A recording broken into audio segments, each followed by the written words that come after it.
Bonjour à tous, chers élèves et chers amis du site aufonddelaclasse.com. Dans cet épisode, nous allons vous présenter notre série consacrée à la pièce de Molière, Le Malade imaginaire.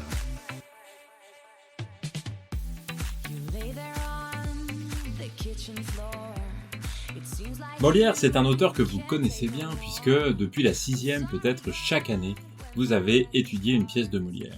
Alors, quand on l'étudie en première, évidemment, c'est un petit peu différent puisque on s'apprête à passer une dissertation sur l'œuvre en question. Et donc, évidemment, il faut pousser son étude un petit peu plus loin que ce que vous avez fait jusqu'ici, ce qui est bien normal. On grandit et on a des ambitions intellectuelles, culturelles qui sont de plus en plus grandes.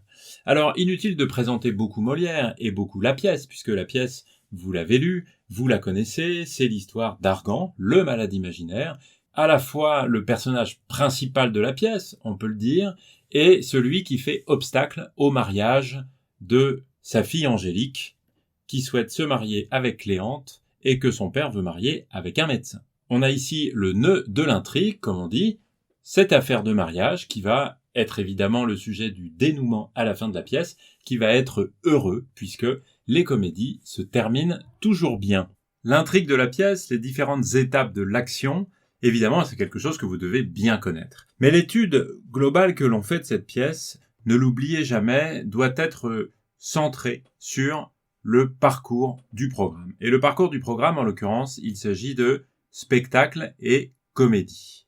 Spectacle et comédie, ça nous invite à réfléchir à la performance du théâtre. Ça n'est pas un texte, c'est un spectacle. Ça signifie une performance faite sur scène par des comédiens et par tous ceux qui contribuent à l'expérience du spectateur. C'est-à-dire des lumières, des décors, des costumes. C'est pas seulement celui qui écrit le texte et qui le joue, c'est tout un tas d'éléments. Et puis, cette expression spectacle et comédie, elle insiste évidemment sur l'expérience du spectateur. On va donc se demander, quand on va étudier cette pièce du malade imaginaire et quand on va réaliser des dissertations évidemment, ce que vit le spectateur pendant cette expérience qu'est le spectacle du malade imaginaire. Ça veut dire qu'on va se poser la question de quel spectacle au singulier ou au pluriel il vit, à quel spectacle il assiste, comment ça se passe, qu'est-ce qu'il y a comme différents éléments, comme différents ingrédients qui constituent ce spectacle-là. Et puis l'autre question qu'on va être invité à se poser, eh bien c'est pourquoi ce spectacle. En gros, est-ce que ce spectacle véhicule d'autres buts que de donner un moment de plaisir au spectateur? Est-ce qu'il y a un sens? Est-ce qu'on veut nous faire réfléchir à quelque chose? Est-ce qu'il s'agit au contraire d'une pure fête, d'un pur moment de plaisir? Voilà les questions qu'on va se poser sur ce spectacle de la comédie du malade imaginaire dans le cadre du programme et en particulier de la préparation des dissertations à l'écrit qui pourraient porter sur cette œuvre. Alors, si on esquisse quelques éléments en introduction qu'on va développer dans les autres épisodes de ce podcast quand ils seront consacrés au malade imaginaire de Molière, on comprend vite que les différents spectacles sont en nombre très important. Parce que si vous regardez un petit peu cette comédie, il y a du comique et de farce. Du comique un peu grossier, on va dire, c'est Argan qui court après Toinette avec un bâton dans la main pour la frapper en colère. C'est le comique qui relève du bas corporel. Évidemment, la médecine se prête très facilement à mettre en scène le corps. Et le corps, avec un personnage comme Argan, eh bien, fait tomber rapidement la pièce dans des moments un peu scatologiques, un peu grossiers, et qui sont tout à fait efficaces pour faire rire le spectateur. On a un tout autre type de spectacle qui est aussi comique, c'est la mise en scène des mœurs de l'époque, des mœurs contemporaines comme celle de la galanterie.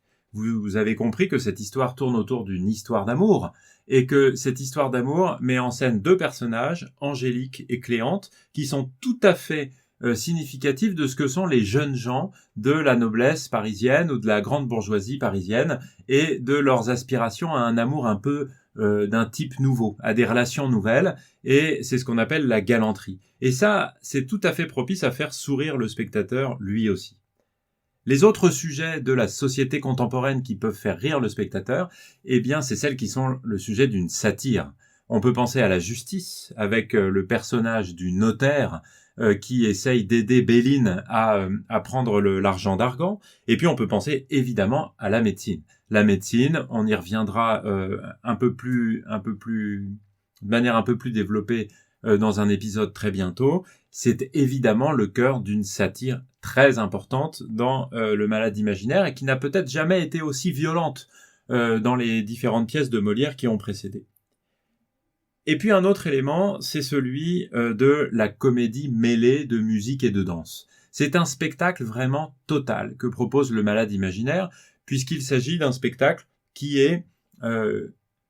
intègre de la musique et de la danse. Il y a des parties chantées, accompagnées d'instruments de musique, d'un orchestre véritable, et puis des parties dansées, avec des danseurs qui peuvent être pris parmi les comédiens à certains moments, et puis des danseurs, on va dire, professionnels, qui interviennent aussi dans ce spectacle-là. Et donc, ça fait un spectacle d'une énorme variété.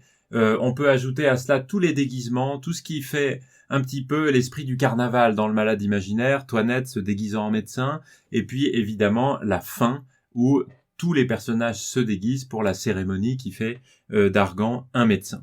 Donc vous voyez, ça c'est le comment se passe ce spectacle. Dans le spectacle du Malade imaginaire, il est clair qu'il y a beaucoup de spectacles de nature très différente. En gros, le spectateur en a pour son argent quand il va voir cette pièce, puisqu'il y a beaucoup d'éléments très différents, très variés. Et puis, si on veut maintenant évoquer quelques éléments qui pourraient faire penser que Le Malade imaginaire contient quelque chose de plus sérieux, si c'est pas un message, au moins des éléments qui sont propres à faire réfléchir le spectateur sur quelque chose de plus profond. Eh bien, on peut évoquer certains éléments. D'abord, peut-être l'argent, l'hypocrisie, la famille. Puisqu'on a ici un conflit familial, avec des personnages qui sont pour certains très malveillants, comme Béline, et le notaire qui l'accompagne. Il y a des sujets comme l'argent qui semble conduire l'action d'un certain nombre de personnages.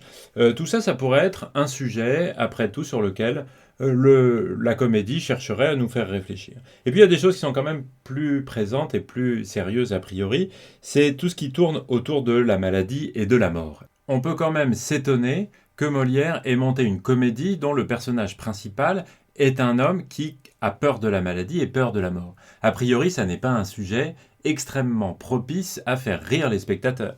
Et c'est d'autant plus vrai que le personnage d'Argan, on le voit comme sincèrement apeuré, paniqué par la peur de mourir. Et bien des metteurs en scène du Malade imaginaire ont, sans changer le texte, présenté un Argan qui ressemble un peu à un petit enfant qui a peur. On peut tout à fait entrer dans une forme d'empathie avec ce personnage qui, dès le début, craint la mort, craint d'être abandonné, et ça, a priori, c'est pas un personnage qui est totalement comique, parce que on peut, en généralisant un petit peu les choses, voir chez Argan une espèce de symbole, d'emblème de la condition humaine, comme on dit. Argan, c'est n'importe qui. Argan, c'est tout être humain qui a peur de la maladie, a peur de la souffrance et a peur de la mort. Et tout ça, a priori, c'est pas très comique. Et dans la pièce, on peut tout de suite dire que ce débat un peu philosophique sur la manière dont les hommes doivent combattre ces peurs, doivent vivre avec l'incertitude de l'avenir, est traité d'une manière qui est parfois sérieuse. Vous avez peut-être été surpris de lire dans l'acte 3 une scène extrêmement longue qui n'a presque rien de comique, qui est un dialogue entre Argan et son frère Bérald. Et dans cette scène, où on ne rit pas, où le spectateur ne rit pas, eh bien, on a affaire à un véritable débat sur la place que la médecine et la peur de la mort doivent avoir chez les hommes. Et ça conduit, a priori, le spectateur à se dire « il y a peut-être autre chose ». Derrière ce spectacle comique, cette fête, ce divertissement, il y a peut-être un message, et on peut trouver et suggérer une réponse, et une réponse qui est d'ailleurs dans cette scène-là. Bérald, le frère d'Argan, propose à son frère Argan, plutôt que d'avoir des médecines ou d'avoir des rapports aussi réguliers qu'il a avec des médecins, d'aller à la comédie. Et Bérald parle de Molière en lui disant « Si tu ne vas pas bien, mon cher frère, mon cher Argan, viens donc au théâtre voir Molière, plutôt que d'être traité par des médecins. » Et donc, on peut voir dans Le Malade imaginaire quelque chose de sérieux qui serait un éloge du théâtre et de la comédie. Et tout cela dans le cadre d'une réflexion philosophique qui est tout à fait sérieuse en réalité sur la manière dont les hommes doivent affronter les difficultés de la vie. Vous voyez donc que le parcours au programme spectacle et comédie et l'étude de la pièce Le Malade imaginaire de Molière réserve un grand nombre de questions qui sont extrêmement intéressantes, qui sont à la fois des questions qui portent sur le plaisir du théâtre, puisqu'il va s'agir pour nous d'étudier l'expérience du spectateur du malade imaginaire, donc tout ce qui le fait rire et lui permet de passer un bon moment avec le livre dans la main ou bien encore mieux au spectacle, au théâtre. Mais aussi comment une pièce de théâtre comme celle-là, qui a l'air de tourner autour d'une histoire qui finalement est assez simple et assez banale, eh bien, peut conduire le spectateur, accompagné par Molière et par les comédiens, à réfléchir à des grandes questions humaines, à des grandes questions philosophiques. Voilà donc ce que je souhaitais partager avec vous pour cette présentation générale de la série consacrée aux malades imaginaires de Molière. Vous pouvez retrouver tout ça sur le podcast et sur le site aufonddelaclasse.com. Je vous dis merci beaucoup de m'avoir écouté et à très bientôt. Ciao ciao. You lay there on the kitchen floor. It seems like